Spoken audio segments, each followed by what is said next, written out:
Let's go here to the SG Sports Talk channel. Raheem Morris would be a great replacement for the LA Rams if Sean McVay left the organization. Not a bad call. Morris has kind of reconstructed his resume after his first failed attempt as a head coach. Bright guy, laid back, not a flamethrower in terms of great speeches and all that. Going to interview at least 3 different places that I know of. If McVay were to exit, here's the big question. If Sean McVay were to walk away from the NFL, you mean to tell me in LA, Rams fan, you would not want to take a run at Sean Payton? Think about that. I think Payton goes to the front of everybody's list, and Payton is going to pick and choose. Payton can say, I want to go work for the Walmart family and the Denver Broncos because they got wealth, they got resources. And then, or I might go to Arizona because they're going to give me total control of the whole building.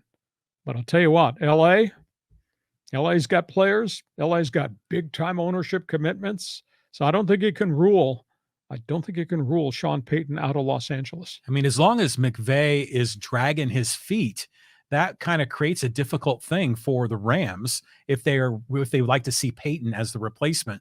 So hopefully McVay makes a decision quickly. Yeah, and again, Payton going in is going to want to be able to go in early because he wants to go in and evaluate what he's seen on this roster and evaluate what I'm going to do with my draft picks. So you're going to give me the power to make that decision.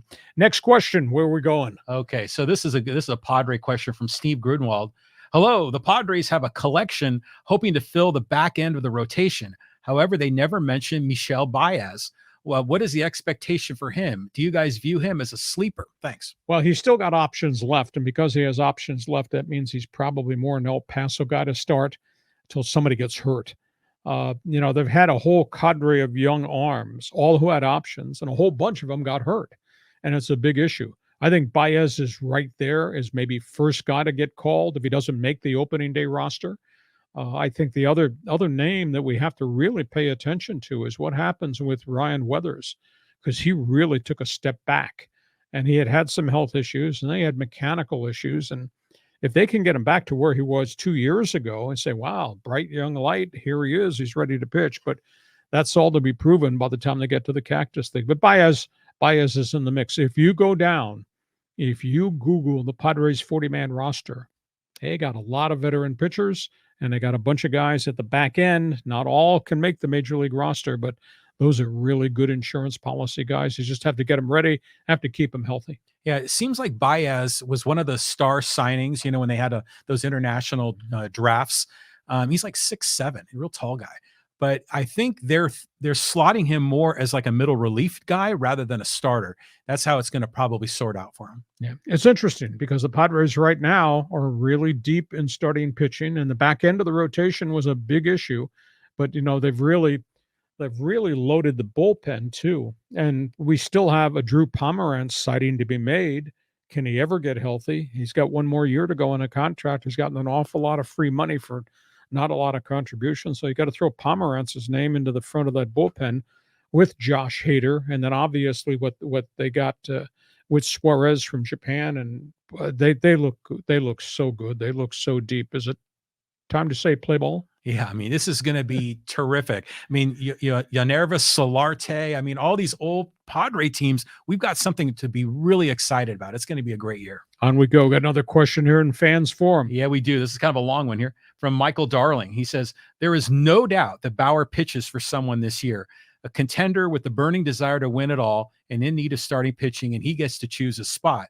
I'm in favor of my Padres doing the dirty deal and throw them at the Dodgers 3 or 4 times this year.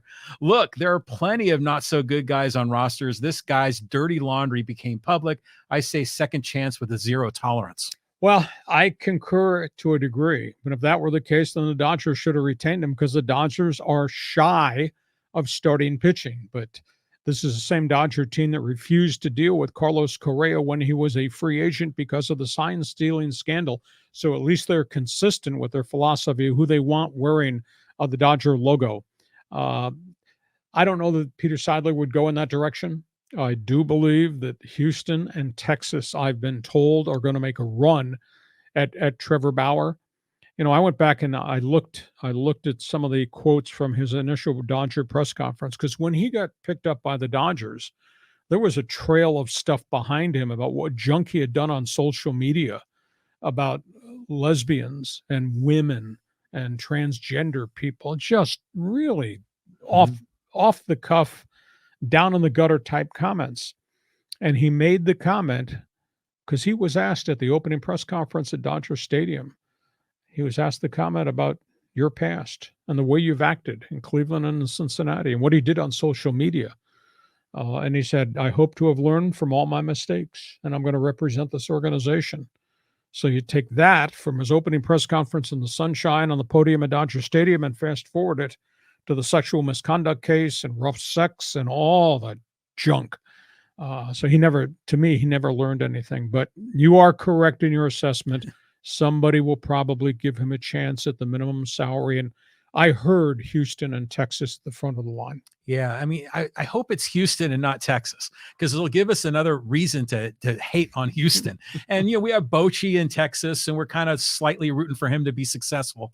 So, yeah, we'll see. I mean, like, you were lobbying for a second chance for him with the Dodgers. And I get that. I mean, this nation is all about, hopefully forgiveness, but not with the Padres. No siree. Okay. You got anybody else who's got a good question? I'm going to throw a fastball here, hit a 3-point shot, throw a touchdown pass. We do. On a fans forum. Take one more. Okay. We got one more here. And this is from the YouTube comments. And, this is from the fans forum. We were talking about Kyler Murray, remember, not really reading the playbook and all of that. And Fat Albert, commented on our YouTube channel, Tom Brady worked harder on improvement than anyone I can think of. You look at what's on that Tampa Bay roster, and you say, how in the world are they in the playoffs with no running game? He lost virtually all of his offensive linemen. He didn't have the full complement of wide receivers till the back half of the schedule. And like I said, he only took 22 sacks and 733 pass attempts. So that's all on him, reading defenses, making decisions, getting the ball out. Tom's not had a good week. I don't know if this story is out there really in public. FTX, cryptocurrency. Oh, yeah. Yeah, you didn't have any money in that, did you, John? No, thank goodness. Tom Brady owned 1.1 million shares of FTX. Whoa. His wife, X, owned 668,000 shares. Combined total lost investment, $45 million. Tom's not had a good week. No. Wow. That's something else. I mean, I think it was interesting with FTX. Remember the umpires had the it was a sponsor logo. Yeah, because for a while I was wondering, like, who in the heck is FTX when I'd see it every night on TV. But they also had a lot of other celebrity endorsements, and I think Tom Brady was one of those guys. He was the biggest. But back to Fat Albert's point, yeah, Tom Brady is a student of the game and really brought his game up, because the expectations of him coming out of Michigan were very modest, and look what he's become. And then you see guys like Kyler Murray that have all the talent but just can't add that extra level, that secret sauce, that that brain power to really make them work. Hey, thank you for joining us on Fans Forum. And again, we hope you'll join us by signing on to get the alerts for our Hacksaw Headlines podcast. We're here every Thursday. We also post stuff Monday through Friday on our podcast too. And I'll invite you again, please go to my website. It's all written. If you like my talk show, you'll love it. If you didn't like my talk show, you can still read what I write. It's LeeHacksawHamilton.com. Hey, thanks for being with us. Enjoy Wild Card Weekend, John. We'll catch you next week. Thanks again for joining us too on our podcast. Join us again for Hacksaw's Headlines on YouTube, Facebook, and Twitter. And find the audio version on your favorite podcast apps. For more content, go to LeeHacksawHamilton.com.